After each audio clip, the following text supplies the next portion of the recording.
Gotcha. So we'll start here in just a second, guys. Let me get all these people in here. Got a lot of people getting on, which is great. So turn on your cameras if you can. Okay. If your camera ready, even if you're not, we're all realtors. We can handle it. I don't know. So if you're a place where you could do that, that'd be awesome. Turn on your cameras just so we can see. We'll get some good interaction going. It just helps. So but definitely appreciate you guys jumping in all over the country. Here we go. No camera for Angie. You're good, Angie. Don't worry about it. So cool. Guys, I'll let everybody come in here, excuse me, in just a second, but thanks for jumping on. So got a lot of new people coming in here, which is great. So we got our team page going in Workplace. A lot of you got invites on there. I know there's even people coming in for some other companies just to get some good training as well. So definitely appreciate you guys, taking time out of your day. I know we're all busy doing all kinds of stuff. So just so you know, my name is Jeff Morrell. I'm out in Colorado Springs. Been in real estate for 20 years, 20 years last month, actually, my 20-year anniversary in the business. Been doing a lot of stuff. My wife and I, we work together, and she got her license in 2005. We've been in the top 20 here in Colorado Springs. Had the #1 Keller Williams team for a while. Been at EXP for 4 years, which has been great. Been over here and hit the ICON status as well. But we're doing these trainings every Tuesday at the same time, kind of a training mastermind thing. I would tell you guys, take notes on these. And when we open it up here, anything you want to throw out, things that you've learned, things that, you think would be helpful, just let's put it out there. Questions that you've got. We'll just turn this, very interactive, some Q&A, all that stuff. So just a reminder, one last time, if you're in a room where it's noisy, just keep your microphone off until you need to talk or want to talk, because we'll pick all that up. We'll try and monitor it here as we go. But the lady that's doing the training for us today, Jessica Tammaro, back in Nashville. She was a school teacher for how many years, Jessica? 17 years? 13 years. 13 years as a school teacher. Got licensed in 2017. She's been an ICON agent here at EXP for 2 years, which those of you who aren't part of EXP, it's really when you hit the top levels in terms of production. You become an ICON agent. There's some rewards for that. She's hit that now 2 years. Did 16 million in volume last year, 50 deals, 50 sales. So very on top of what she's doing. But one of the things that she wanted to talk about, which I think is just such a timely topic, we've all been wrestling with this for a couple of years. How do you win the deal? Multiple offers. If you're working with buyers, multiple offers coming in all the time here. So just how to improve on that. How can we get top of the list when it comes to that? So anyway, Jessica, I'm going to turn it over to you. I appreciate you doing this. Thanks so much. Okay. All right. You're welcome. Yep. This is my first time doing a Zoom, not in front of a classroom. So I taught until May of last year. And obviously we had a super busy year. So my husband said, that's enough of the schooling. And we had a baby in January too. So we had the baby on top of the rental properties and the 50 sales. So anyway, a little bit nervous in front of the adults, but we're going to go with it. So hopefully we don't have too many agents from Nashville in here because I'm going to teach you all my tricks. But anyway, I'm going to go ahead and try to share my screen here. Let me see how to do this. I know I can figure it out in a minute. Nope, that's all you guys. Sorry. You're good. You see it down there at the bottom or at the top, wherever your bar is, your screen button? Here we go. Cool. All right.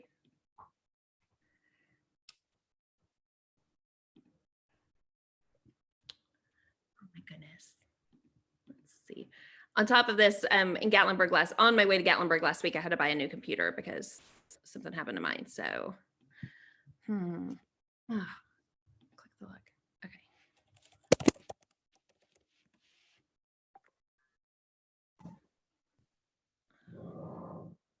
Okay. Well, that's not going to work. So I'm just going to read it from my end, and we're going to go that way. So. Let's see here. I'm not going to worry about that. Okay. So sorry, guys. Let's see here. All right, so I had a little bit about me here, but you guys just heard that from Jeff. So I was a teacher, got into real estate about 5 years ago, started with my own Airbnb, and then from there decided to help my friends buy, have a passion for getting women into their first homes, which is extremely tough here in Nashville. So, you know, winning multiple offers with, you know, on a teacher salary is possible, but it's not easy. So, just wanted to share a little bit about that. So I broke this down into 3 sections for those of you that are taking notes. And the first one is time is of the essence. So what that means, obviously, is that you want to be the first in and the first offer in. So here are some things that I do. Some things that I do to guarantee that I'm the first in.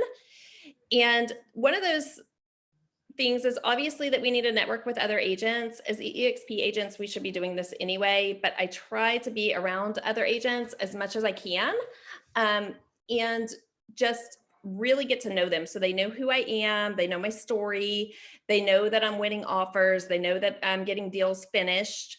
And I just try to really be out there and know, you know, what's coming on the market, what's coming soon, and get them, you know, kind of on my team. So one of my inspirations for this is Gloria Exum, who's an ICON, or I don't know if she's an ICON, but she's an EXP agent. She's been an ICON before down in Panama City Beach. She helped us find a condo down there, met her on a cruise, same cruise him on actually. And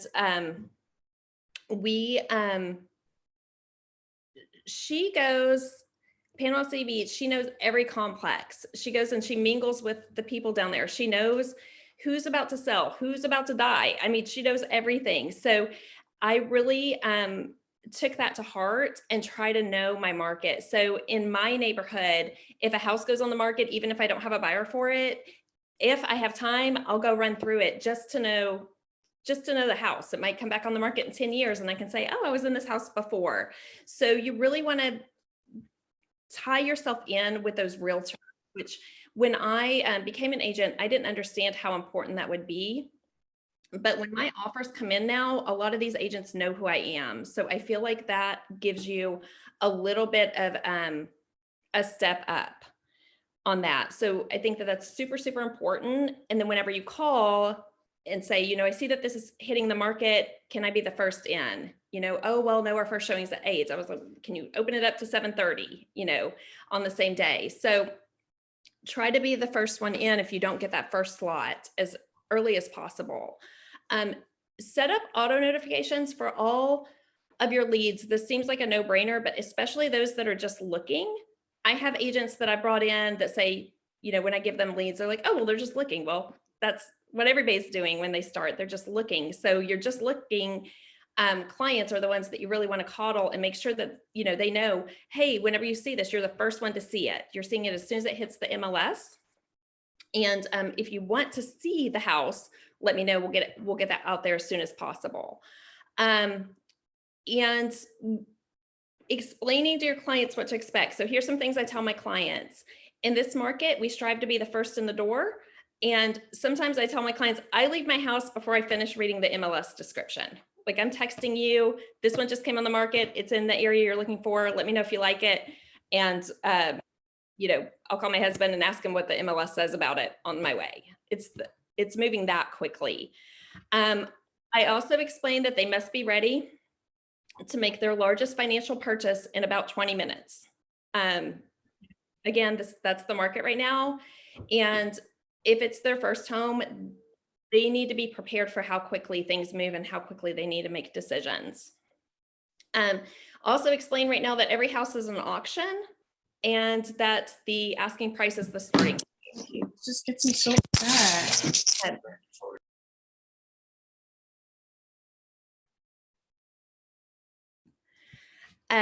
So, you know, by getting them into that mindset that, especially in Nashville, I'm sure you guys probably in a lot of your markets too, we're getting people from California that think because they have cash, they can go in under asking price, especially on their first couple, to let them know, that's not happening here. It's very rare that you get, even with cash, that you guys get to go in under asking price. So I just tell them, every house is an auction, and that's just the way it is right now. And then I also let them know that most listings hit on Thursdays and Fridays, to go ahead and clear their schedules on Thursday afternoons and Fridays, so that if houses do hit the market, we can get out and show them right away. And I think that really prepares them as well. So I don't know, do you guys have anything to add to that? Any tips for me on I have a question. urgency? Yes. Why do you feel it's so important to be the first one in? I feel like if you're the first, so what I ask my, and I'm going to talk about this a little bit later too, but what I ask the agents, I always call the agents before I show any house. And I'm amazed when I have listings, how few agents do this. But before I drive to a house, I call the agents and ask, how many offers do you have? Is it still available? Are you negotiating anything? But in that phone call, I always say, will you accept an offer today?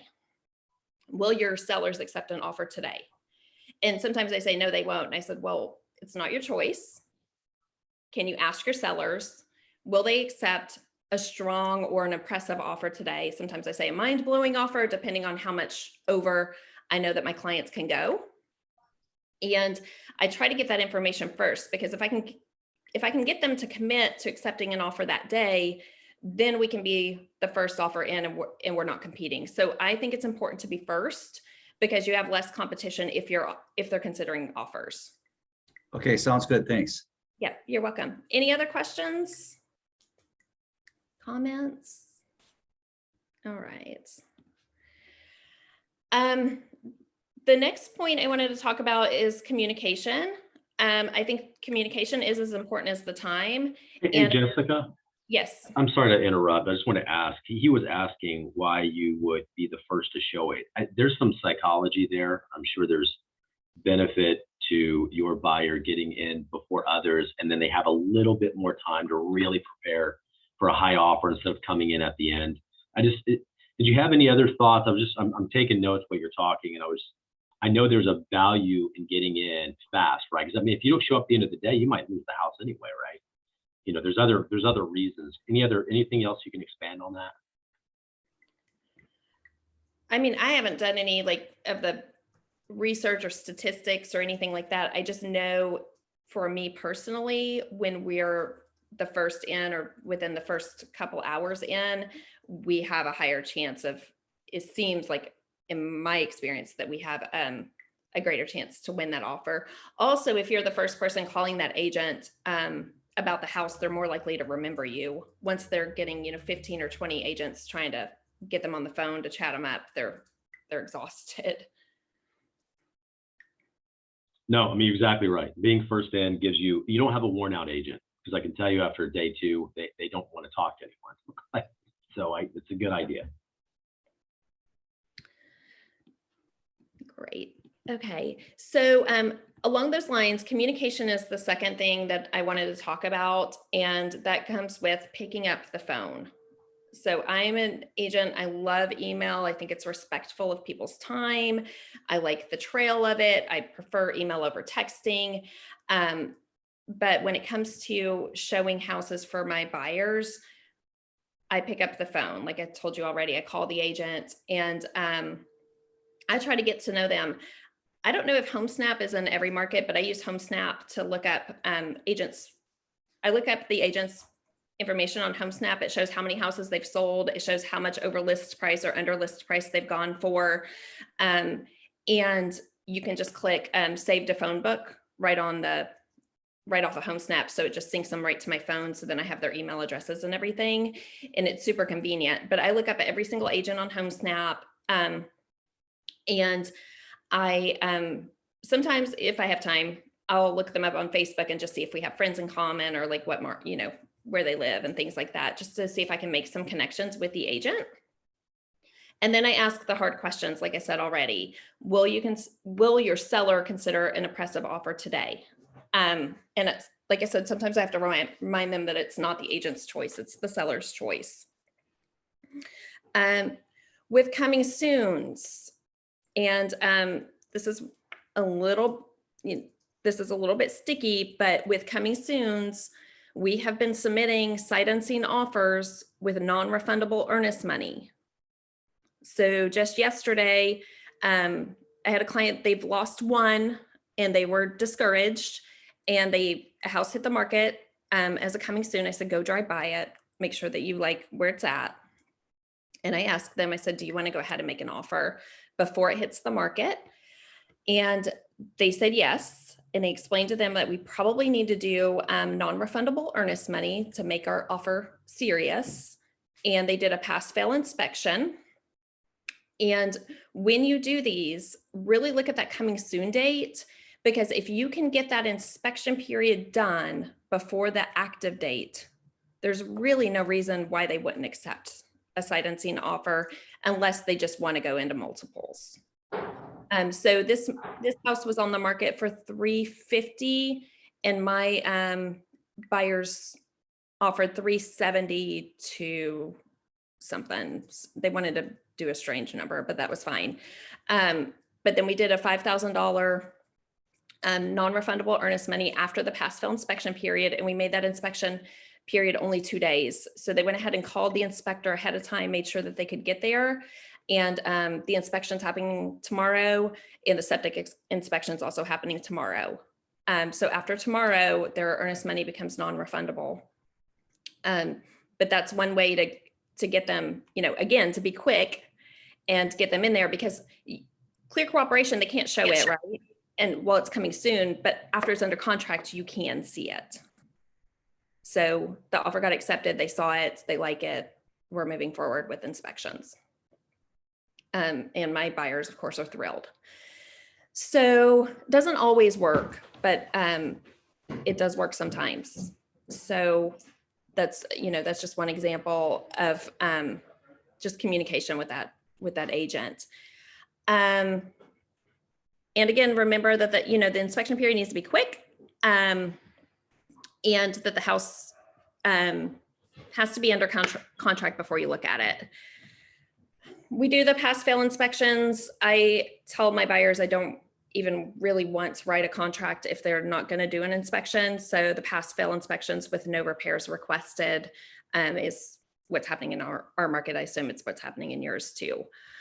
Non-refundable earnest money after the inspection period, we talked about that. And I try to get the listing agent to talk as much as possible. So when you're in these conversations with these listing agents, the person that talks the most gives the most information. And the person who has the most information has the power in negotiations typically. So I just try to get them talking and see, in this case, I looked up the house, what it sold for before. It happened to be the same agent. So we were able to, talk about how well she knew the house and the family that lives there and all that. So we had she didn't really give me anything that really helped with writing the offer, except she did say that they didn't really want to create a bidding war, which was great news for me. So super excited about this one. Let's see. And then obviously knowing your inspectors and things like that. So communicating clearly with your inspectors. We have 3 that we use often, and they know that, some of my strategies. So when somebody calls them and says, I'm a client of Jessica's, they typically are ready. They know that they're going to have to, open up those spaces pretty quick for our clients. So just communicate with those inspectors. And honestly, inspectors haven't really been an issue. I feel like the appraisers are slow, but the inspectors are fast in our market. And that's really all I've got. Just remember that if you write those, you really want to try to get everything done before that original active date. That way they don't really have a reason to say no. They could still go active, if your buyers don't want it. Can I ask a question? Yes. Just to clarify on the non-refundable good faith check with the pass fail inspection. If the inspection fails, is it refundable or is it only, or is it just non-refundable no matter what? I write it that the earnest money is non-refundable after the inspection. So if the house fails the inspection, or maybe people don't, they do get in there, they don't like the floor plan, or, I don't encourage this to just get in and tie these houses up. I mean, my buyers are serious buyers. In fact, I've never had one walk away from the inspection, but I also don't want them to lose their money if something does come up on the inspection. So we've written it that the non-refundable earnest money, the earnest money becomes non-refundable after the inspection period, after they've decided to move forward. And the inspection period, which is like 2 days. This was a 2-day inspection. Okay. Is that something you put in? Well, your contracts are different than ours. So is that like another provision sort of thing, or is that tied into the inspection time frame that you actually set in the contract itself? So this one is in special stipulations. So we just write in special stipulations that the earnest money becomes non-refundable 2 days after the inspection period ends. That way we have, there's no room for, I don't know, misrepresentation or anything. It's very clear that we would cancel the contract, the last day of the inspection period or the day after. Okay, perfect. Thank you. And it's great to see you. Okay. Jessica, are you also doing, are you using appraisal gaps? Yes, I don't, if they accept the offer like yesterday, they chose not to do an appraisal gap. This particular house is not going to have a problem appraising. I truly, truly believe that. But appraisal gaps are, also a possibility. So if you were going to do an appraisal gap, then you would also write that the earnest money would become refundable if the appraisal gap was wider than what you had agreed to or whatever. Gotcha. Okay. And then also, speaking of appraisals, I don't know if you guys are doing this, but I was just on another call and they were suggesting, as well as what I had heard, is if you guys are the listing agents and your house goes above list price, to see if your seller will go ahead and ask you to write an amendment raising that list price in the MLS. It's my understanding, and this is coming from appraisers are also guiding us to do this, but some appraisal, I guess, trainings are asking agents or asking appraisers not to appraise homes for higher than the MLS price. So yes, while the appraiser can see that the price was raised, at least it would be the MLS list price if they feel that it's worth that. But from what I understand, there's really no harm in raising that MLS price to the contract price if you're the listing agent. So I'm going to have a conversation with this agent later this afternoon to see how she feels about that. But I had an appraisal come in low on one of my other deals, and they matched the MLS price, and the appraiser she told me that, in her training, they're saying not to go above the MLS price. I also truly think as professionals that gives other agents and other professionals a glimpse of what the market's doing in that area. So I kind of feel like it's a best practice. I don't know if anybody else has opinions on that. What state are you in, Jessica? Tennessee. Well, the price gets adjusted once the home's closed. Correct. It does get adjusted once the home is closed in the MLS, but if you're trying to get that appraisal to match the contract price, what we're hearing is that it can help if you go ahead and adjust that in the MLS, but it also gives, during that 30 days or 45 days or 60 days, it gives an accurate picture of that neighborhood for other agents that might be listing. So you're saying adjust, wait a minute. So you're saying you get an offer that's, not an offer. I'm confused. Not an offer, but a contract price. So like this one that's $350, now we have it under contract for $372. I'm hoping that the listing agent will adjust the MLS price to 372. Okay, before it gets appraised. Yes. Got it. Never heard that. Yeah. Thanks. Yeah, you're welcome. Anything else on that? No, I've never heard that, Jessica. That's interesting. I mean, appraisers I know are not, there's no benefit to them to go high, right? There's none. But they definitely have a benefit to be conservative, so it never comes back to bite them. If I change the price to match whatever the executed contract is, now everybody knows what it is. I tell you something else interesting for me. If I have a house I just sold in Irving, I think we had it for 285. I was getting offers in that 290, 295 range. Had I adjusted to 295, which I think was the winning offer, I don't think it would show again if I lose that first contract. So there's things we got to kind of think about too, if we're going to be adjusting that. I haven't heard that here in Texas, that they would do that.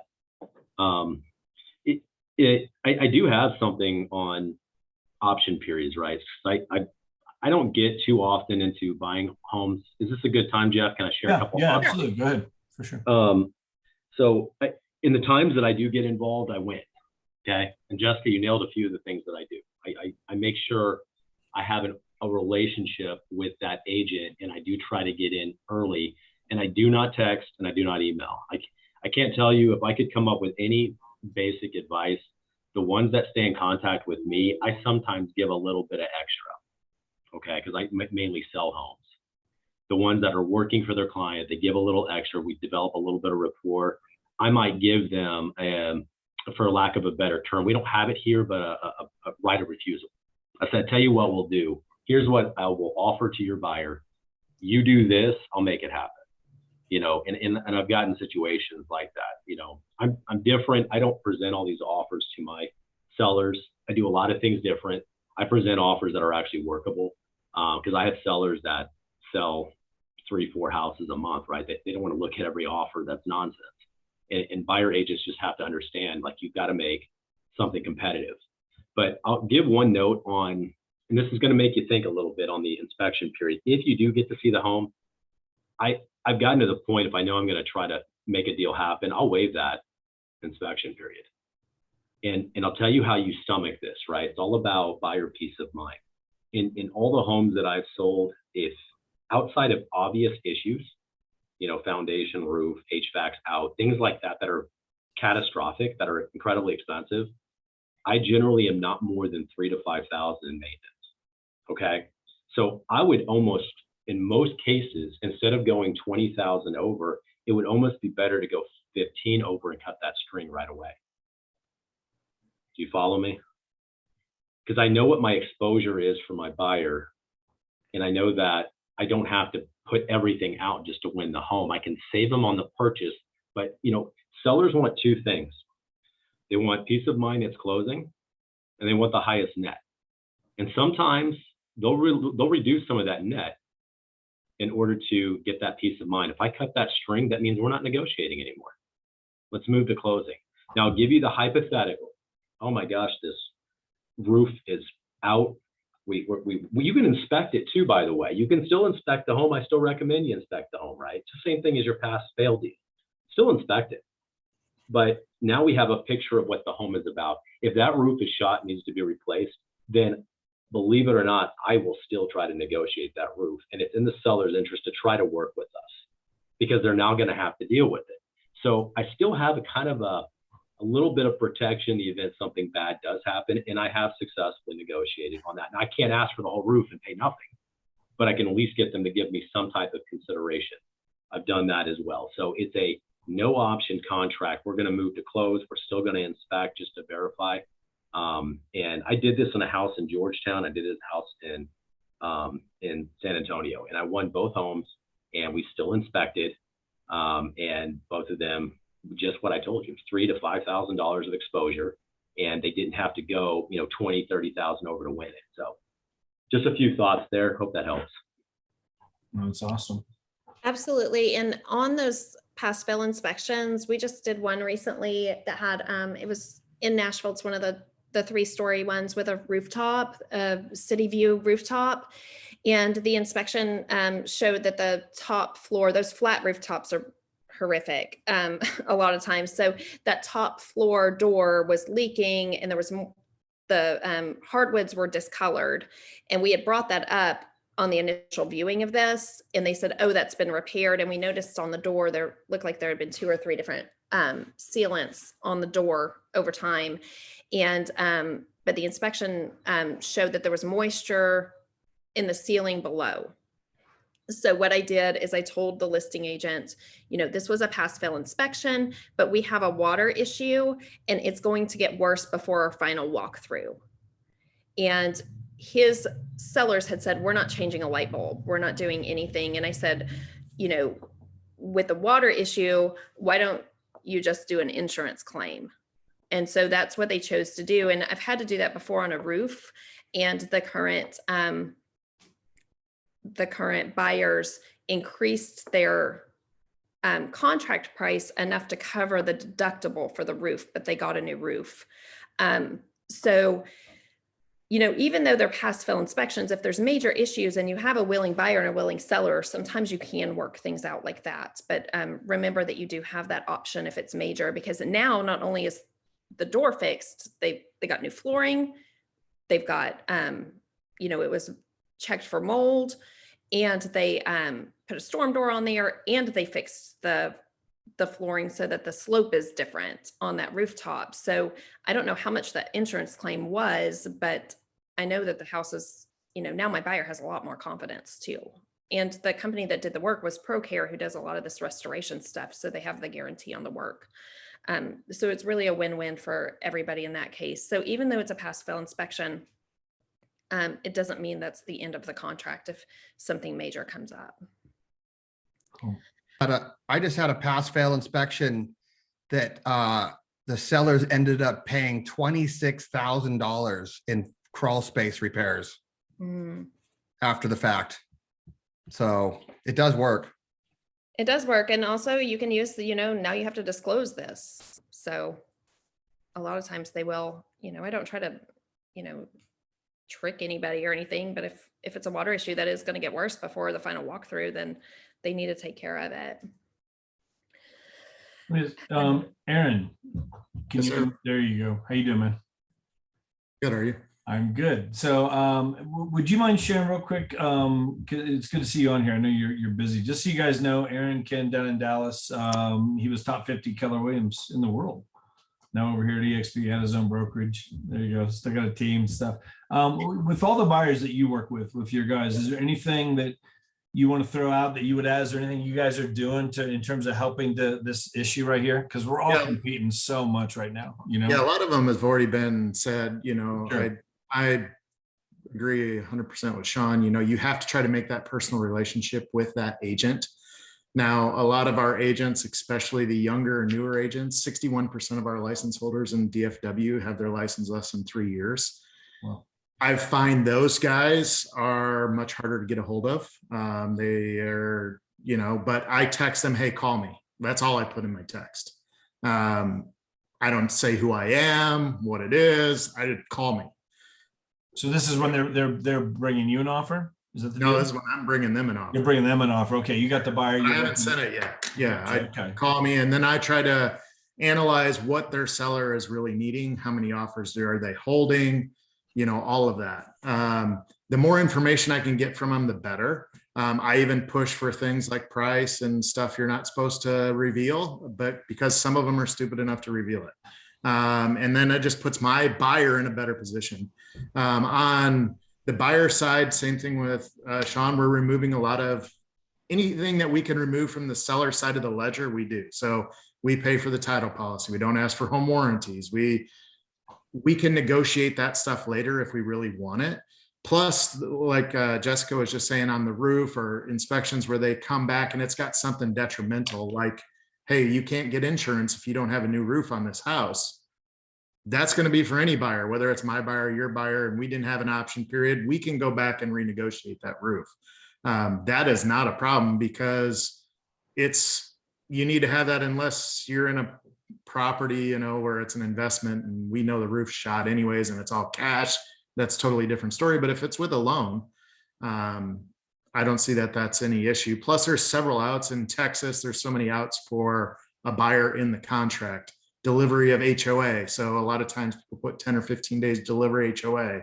And then you have 3 days after it's delivered to back out of the contract, receive all your earnest money back. Same thing on financing, survey delivery. There's a lot of outs for the buyer. So if you do that inspection and it comes back just crap, you have other ways, unfortunately, that you can manipulate the contract to get your buyer out of that. So as from the seller side, if you're taking a listing, make sure you have all that stuff prepared. Like we order the HOA before we even go live on the market, like the transfer docs, so that we have all that. So it's delivered the day the option or the day the contract's executed. So there is no out. They don't have these weasel clauses to get out of it. And that's knowing your contract. Now we utilize them for our buyers if we absolutely have to, but most agents have never read their state contract front to back. And so a lot of it is know your contract, know your rights for your buyer, but utilize those when you're working with a seller too. And on the appraisal issue that I heard, we haven't been doing that. I haven't seen it in Texas. I think it puts your seller at kind of a tough spot if you're working with the seller, because you raise that price up to match the contract price. Now you're dealing with a what if it falls apart issue, and now you've raised the price 20 grand. Okay, so now what happens? You know, we've had VA contracts, 3 of them in the last couple of months, that all appraised over the list price and above our purchase price. And that's VA. Those are the hardest appraisals to get. So I don't really see that as an issue. I think that's more of an agent thing where you have to make sure you can justify the price you're offering or the price you're asking for. And like when talking to the seller, I always tell them, don't spend the buyer's money. Like, let's say the home, is saying 600,000, 600 is where it should be, but they want to put it at 625 because they want the peak of the market. Well, now you're spending the buyer's money. If you spend the buyer's money without their approval, they're not going to make an offer. But put it at 600, let them spend their own money to go over if they really want to. And a lot of times they will. So Yeah, that's my 6 cents. that's awesome. Yeah, no, good stuff. Julie Randall, could you unmute yourself, Julie? Because Yes. you're here in Colorado. We've had a lot of appraisal gaps. That's just like, good Lord. I mean, every offer seems like we were having a lot of that stuff going on. What have you've been doing this a long time as well? You were a broker. Any thoughts you have on just this topic? I mean, I know you're dealing with a lot of buyers, different things. What are you seeing right now for yourself? What have you been doing? Pretty much the same thing. Every offer that I write or I receive has an appraisal gap.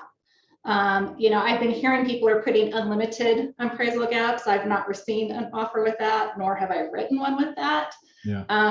But then the escalation clauses, pretty much every offer, inspection, a lot with just limit it to health and safety, but that's so subjective.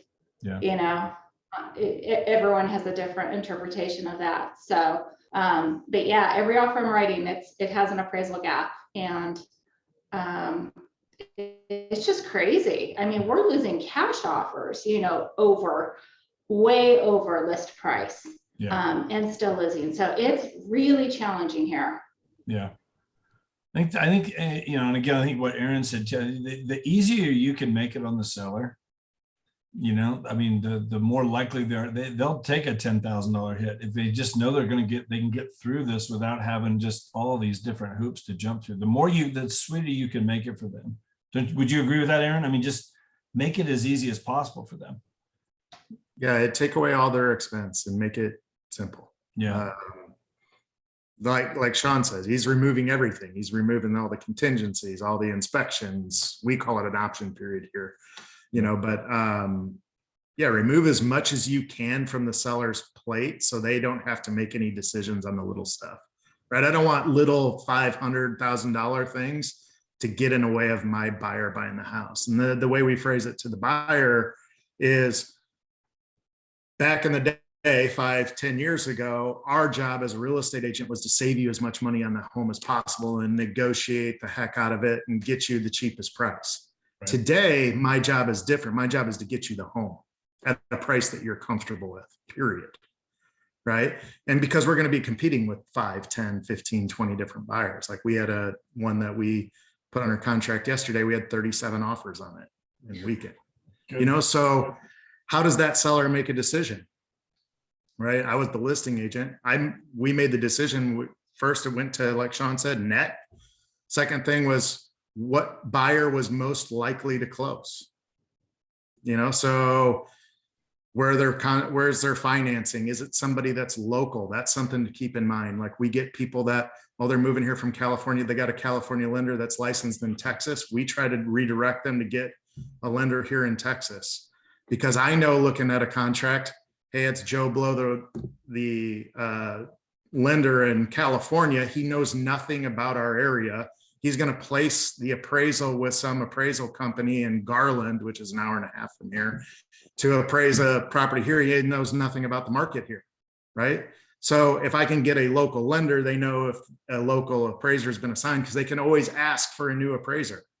If that first appraiser that accepts it says, I want to take it, and they're an hour and a half away, they can request a new appraiser because they're not local and they don't have market knowledge. So those are all things to keep in mind for your buyer too, is like, get people that are local to help your buyers. I mean, yes, people come in with Rocket Mortgage and all that crap, but again, do you want to win the home, or do you want to use your friend that you had in California?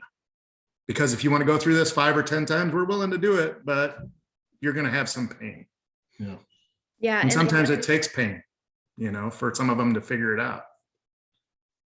That's what I was going to talk about next, is just here's the tips to win. My first one was to find the right lender.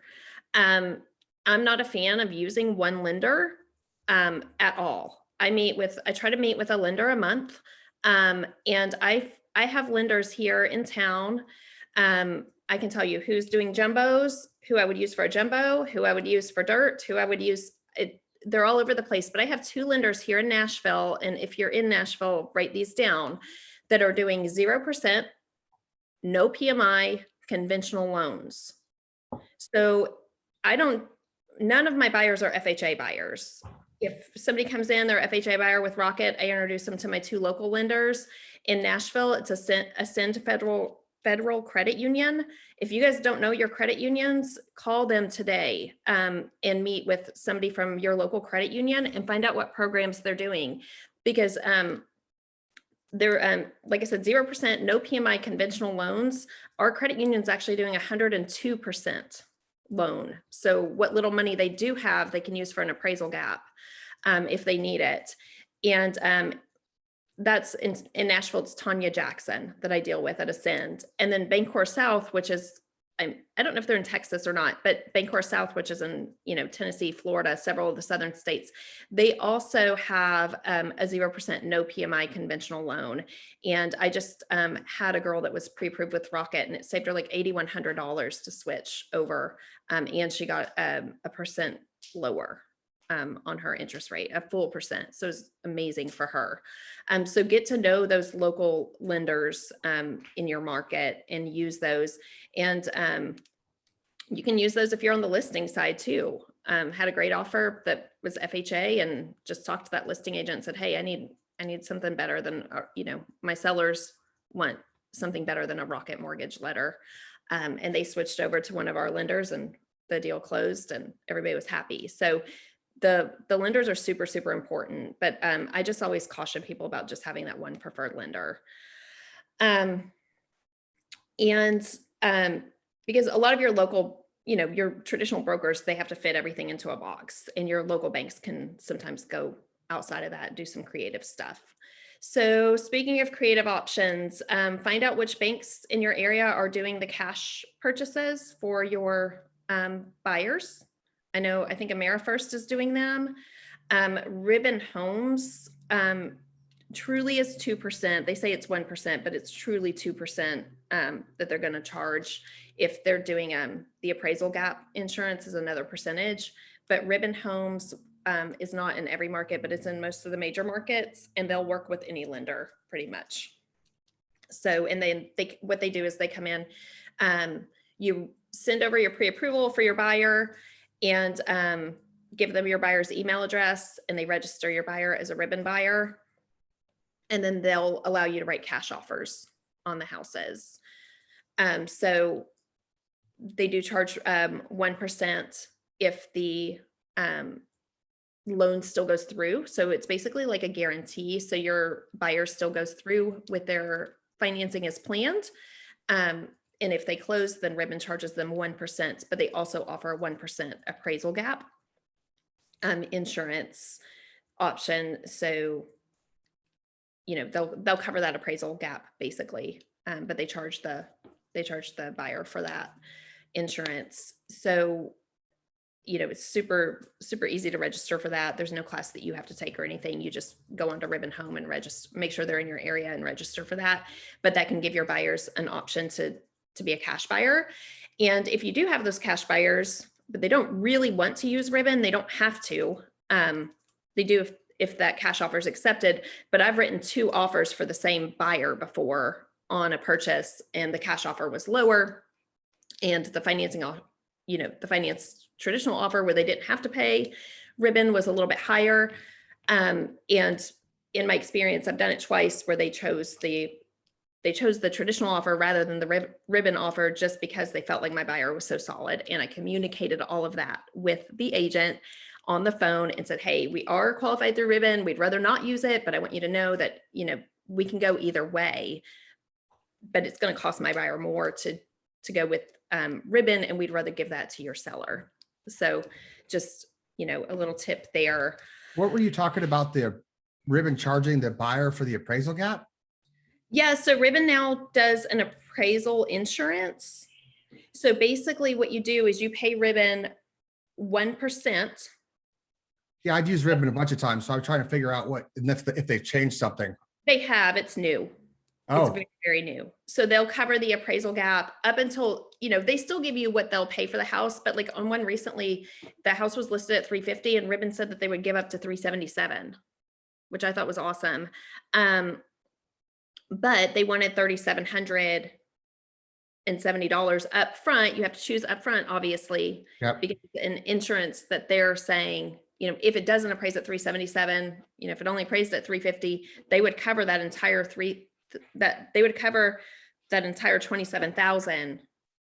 And the buyer would not ever have to pay that. Right. So it's kind of, you know, it's just rolling the dice, really. Oh, okay. I thought you said that they were charging the buyer for the appraisal gap. No, they're just charging the buyer for the appraisal gap insurance. So in other words, Paul, if you were my client, you know, and we were looking at this, it was a townhouse for 377, which is what Ribbon was going to offer. We could say, all right, we're going to write an offer at 377, but you have to give Ribbon the 10% up front. And then if it didn't appraise, Ribbon covers that appraisal gap for you. So you only have to finance what it appraised for. Well, no. So if you enter the house into Ribbon and it says it comes back at it's 350, and say Ribbon will offer 377, then you pay the 2.5 up for front. And then if you use your preferred lender, they credit you back the other 1.5% at closing. That's correct. But if, let's say that we offered 377 on that house and it only appraises at 350. Right. Then Ribbon covers the rest. Yes, but you have to pay the 1%. You have to pay an additional 1% insurance. So they take the 1% for the Ribbon fee, but then they take the other 1% for the appraisal coverage. Oh, wow. I'll have to look into that. Okay. Yep. That's pretty new. Okay. I'll look into that. Yep. And then you guys already talked about appraisal gaps. You can tier those appraisal gaps when you write those. So, you know, my buyer will pay $5,000 over appraisal up into X amount. They'll pay $2,000 over appraisal, you know, if the appraisal falls between such and such. So you have a little bit of leeway there if you wanted to ever tier those appraisal gaps. Escalation clauses. This one makes me nervous because this is my big tip. Escalation clauses. If you're going to do an escalation clause, I suggest submitting it at the last minute. So again, communicating with that agent, making sure, like you said, that, you said we have until 5 o'clock on Sunday to submit this, can I get that in writing? Or, are you absolutely sure? How many agents have you told this? You're absolutely sure if you get an offer for $100,000 over on Friday, is your client going to accept it? Are you going to push it till Sunday? I like to get those escalation clauses in like 10 to 30 minutes before the deadline. That way it's not floating out there and the agent, they're not supposed to share, but I just feel like I don't want any other offers coming in to compete with mine just to get that price raised. And I don't think that's happening as much as it did a couple of years ago, but I still like to submit those at the last minute. Do not use escalation clauses if you're trying to be that first offer in, because if you're doing an escalation clause and you're the first offer, now you're just encouraging them to collect more offers. So I don't like to do escalation clauses if I'm trying to be that first offer. The way that I've won a couple lately is I'm writing my escalation clause that it has no cap per buyer approval. That is getting me first right of refusal on almost every deal. You should always do that, Jessica. I'm telling you. Let the buyer decide if they're going to buy the house, right? Yeah. They want 50,000. Okay, great. Well, at least we know. We'll move on to the next one. Exactly. Or they want it. Absolutely, 100%. I've done this in my phone calls with them. I say, hey, my buyer will write a check for anything you want on that house. Tell me what you want. And I'm telling you, what's crazy is what you guys don't understand is listing agents typically are they have integrity about it, right? They're not going to just make up some artificial number. At least I get our first right of refusal. That's all I'm looking for. And that's how I've stolen offer after offer, just like that. Go ahead. Thanks. Yep. Same thing. My buyers are happy because, if they're not getting the offer, they know what it was. They know that they had the opportunity. Just had one that was a cash offer and they had lost, they had been with another agent for a year and finally was, they're like, we can't buy anything. We're cash buyers. I'm like, all right, let's fix this. So we saw 4 houses. They had their favorite one. And we wrote the offer at $350 with a $2,000 no cap escalation. And the listing agent called me and said, will they go $377? And I called him and I said, I know you didn't want to go over $370. Do you want this house for $377? And they were like, yes, of course we do. And they closed on it already. So they're thrilled. And they beat that offer by $2,000 because it was a no cap. I'm sure the other buyers would have done the same thing if they had known about the no cap thing. And then that's when it's going to get tricky, is when everybody starts writing the no caps. But for now, go out and try it, win some. What do you mean no cap? I mean, I write in my escalation clause, they'll go over any other offer with no cap per their approval. Okay, got it. So then you come back to me and say, will they go? And I can go back and they have first right of refusal at that point. Just like Sean said, they're happy because they feel like you're doing your job. We have no control over what the market pushes these houses to. And then I have a quick question, Jessica. Yes. So can you go back? So if you have a coming soon, you're showing your buyer a coming soon. Let's pretend it's going to be on the market in 2 days from now. So what you're doing is you're writing an offer today. You're calling the other agent saying, I'm sending you an offer, sight unseen. And then after it goes live, you're within 2 days, you're going to inspect that home. And that's kind of your get out of jail clause or get out of jail opportunity. Yeah, so not exactly. So let's say you've got a coming soon in the MLS and it's coming soon next Friday. Okay. I go ahead and write you an offer. If my clients want to write you an offer that's expiring today. And it's going to be a pass-fail inspection with a 2-day inspection period. So then I call you and I say, hey, Matt, my clients, they want to make a great offer today. Will your clients accept a great offer today? And not only that, they're going to write this offer with a 2-day inspection period, and we want to get it under contract today. And you're going to know by Thursday if they're going to buy this house or not.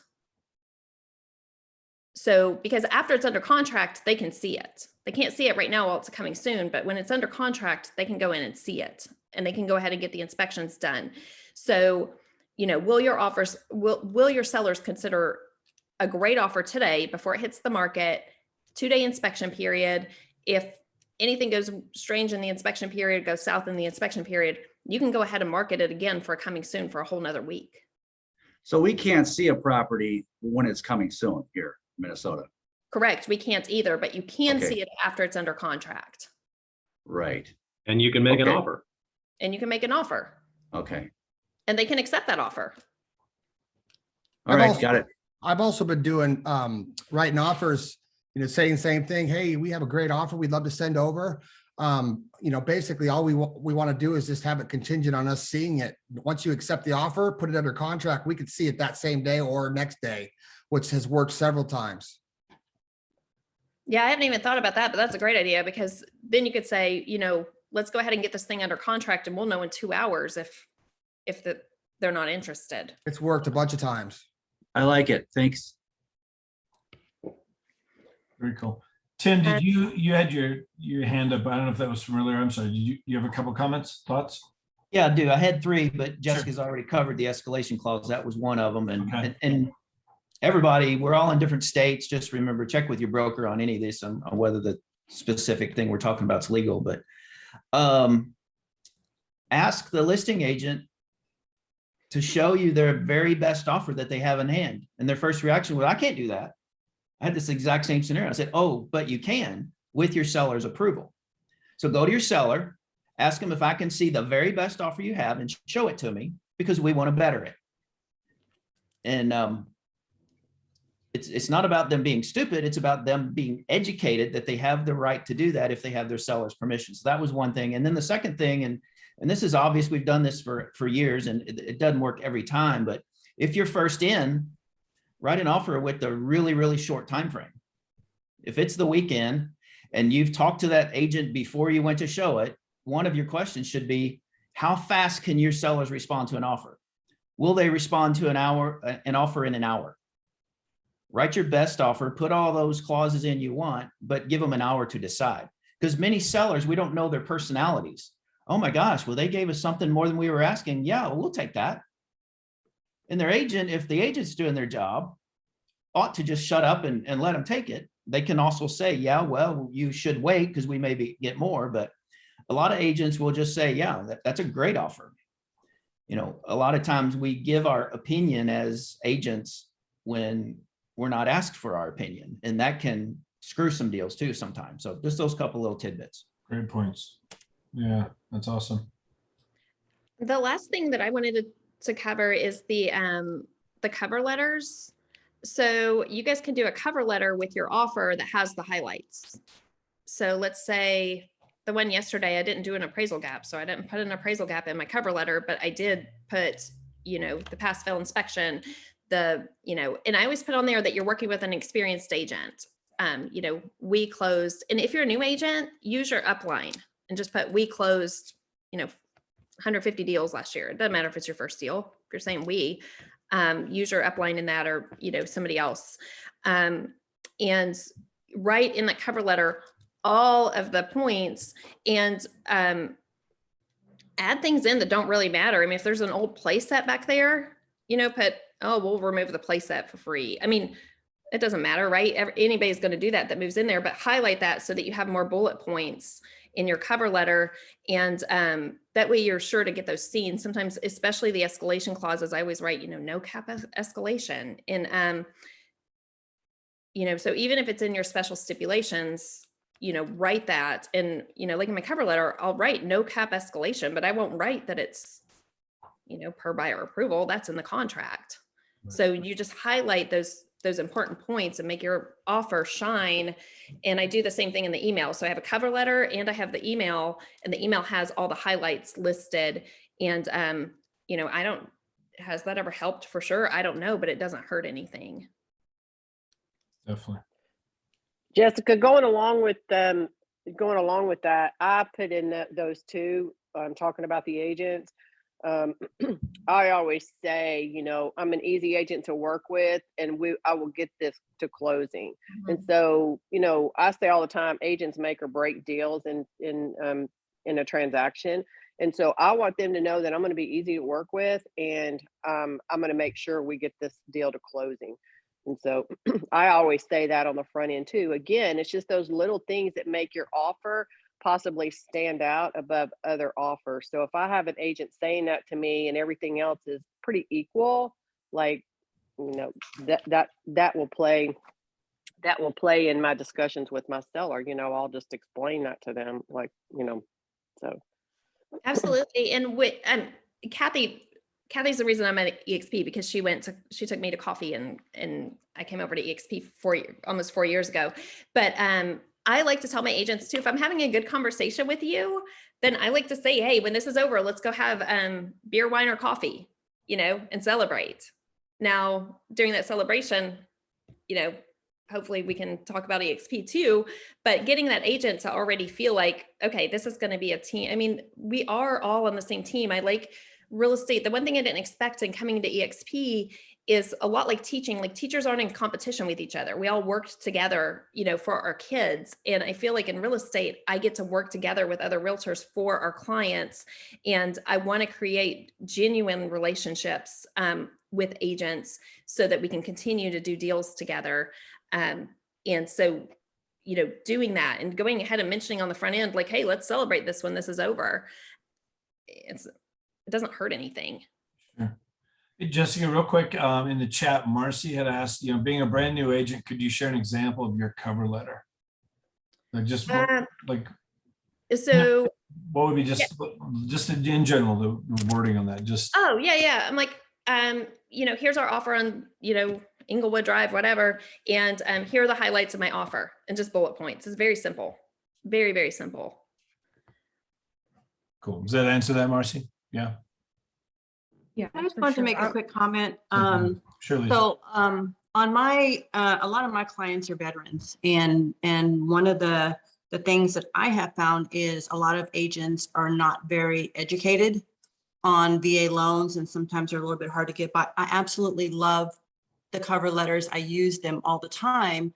And I'm also a huge fan of building that relationship with the agent prior to submitting your offer, because I feel like with the clientele that I deal with, I really have to do it because it's my opportunity to introduce myself and my client to the other agent, but also to kind of educate them, on the process of VA loans and making sure they understand that they're good buyers. But that's one thing that I do put in the cover letter, especially for my veterans who want to do the 100% financing. They want to take advantage of that. And I always do explain in my cover letter that even though that they're doing 100% financing, it doesn't mean that they don't have the resources to purchase the home. They're just using that benefit so that they can use their resources for other things. And I find that has been extremely helpful for me in getting, my clients and getting their offers accepted as well. Very cool. Good. Thank you, Lisa. Can I add one thing? With the cover letter, are you talking basically a detailed outline of what's in the offer, or a bullet point of what's in the offer? Are you doing buyer, like love letters? We call them love letters. Okay. From the buyer to the agent or to the other party, seller, what have you? That's a great question. So I am not a fan of love letters at all. I think they're direct violations of fair housing. Fair housing says you cannot reveal gender, you cannot reveal family. And if we all just stop for 15 seconds and think about fair housing, those love letters are almost always a direct violation.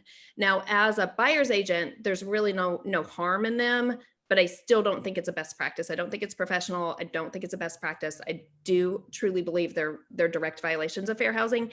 As a seller's agent, I have that conversation with my sellers, and every single one of them have asked me to write no love letters in the MLS. We do not accept love letters because they can be sued if they choose somebody. They can be sued if they don't choose somebody. Those letters cannot reveal, they can't even reveal gender. So I'm not a fan of the love letters at all. I know that that's very controversial right now, but that's where my heart on that. I used them before I was, I learned this in one of these trainings about discrimination, and I had used them and they had worked. And I mean, I had a buyer that wrote all about, there was a little doggy door, and the little old lady that lived there had a dog, and she wrote all about how her dog would, love that place, love the backyard. She didn't even have a dog, but that she won the offer. But that was before I knew better. So I think that's part of, the we do better thing. We can do better. So that's my opinion on those. Again, as a buyer's agent, it doesn't really hurt, but I've had buyers like try to submit videos, and we're not going there. I'm not a fan of that. Let's do one last question real quick. Julie, Julie had asked in the chat here, with a no cap offer, do you request a copy of the highest competing offer? I do, and the highest competing net offer with all personal information redacted. Okay, cool. Any other quick comments or questions, guys, before we wrap it up? I appreciate everybody's input. Paul, Great class. Thank you. thank you very much. Matt, thanks for your input. Aaron, Sean, everybody. So guys, real quick, Jessica, thank you very much. It was awesome. Lots of discussion with it. So it's what we need. Just so you know, next week, we have and a lot of new people in here for the first time. We appreciate you being on here. We're doing this every Tuesday, same time. Okay. Same ID and stuff. We will put the recording of this up into the Freedom Team group in Workplace, so you can watch it again as much as you want. There are recordings in there from every training we've done, going clear back to November. Really, really good stuff in there. Next Tuesday, Elizabeth Riley is going to be coming in here. She's a 7-time ICON agent. Okay. 7 times. She's a big agent, just won some big award down there in Texas. She's the one that actually showed this to Gene Frederick. A lot of us are here because of the way she reached out to Gene. So it's going to be an awesome training next week. We'll get all the details on that on the Freedom Team page as we go later in the week. So anyway, guys, have a great day. Have a great week. Use that Freedom Team page. Any questions, comments, whatever, we're all working on there. So if you got a certain issue, you can get it answered, a lot of it in Workplace, but don't hesitate to post in that Freedom Team group. The more interaction we get going in there, the bigger that'll get as well. A lot of tools there. Okay. A lot of good, strong agents in there. So Jessica, thank you again. Thank you guys for being on here. Totally appreciate it. Have a great day. Have a good rest of your week. Okay. See you. Thank you. Okay.